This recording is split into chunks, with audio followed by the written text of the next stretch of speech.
Hey guys, in this video, I'll show you how to download and install IntelliJ IDEA on your MacBook. IntelliJ IDEA is a powerful IDE from JetBrains, mainly used for Java development, but it also supports Kotlin, Groovy, Scala, and many other languages. It's known for its smart code completion, advanced debugging tools, and excellent project management, making it a popular choice for professional developers. Alright, let's get started. First, open any web browser. I'm using Brave, but Chrome, Safari, or Firefox will work just fine. In the search bar, type Download IntelliJ IDEA, then press Enter. From the results, click on the official JetBrains website.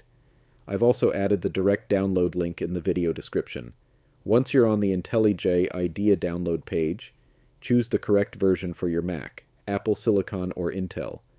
If you're not sure which one you have, click the Apple menu in the top left corner of your screen and select About this Mac.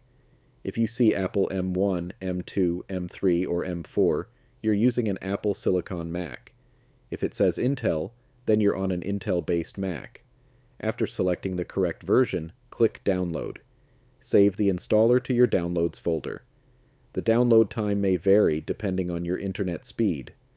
Once the download is complete, open your Downloads folder and double-click the installer file.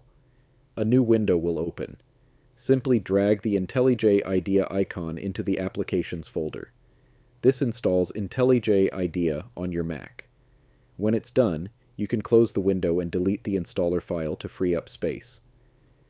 Next, open Finder, go to Applications, and launch IntelliJ IDEA. If macOS shows a security message saying the app was downloaded from the internet, just click Open to continue. When IntelliJ IDEA launches for the first time, accept the user agreement by clicking Continue. You'll then be asked to activate the app. If you already have a license or subscription, choose Activation Code and enter your details. Otherwise, select Start Free Trial to begin using IntelliJ IDEA for free. And that's it. IntelliJ IDEA is now installed on your Mac, and you're ready to start coding. If this video helped you, don't forget to like, subscribe, and turn on notifications for more tech tutorials. Thanks for watching, and I'll see you in the next one.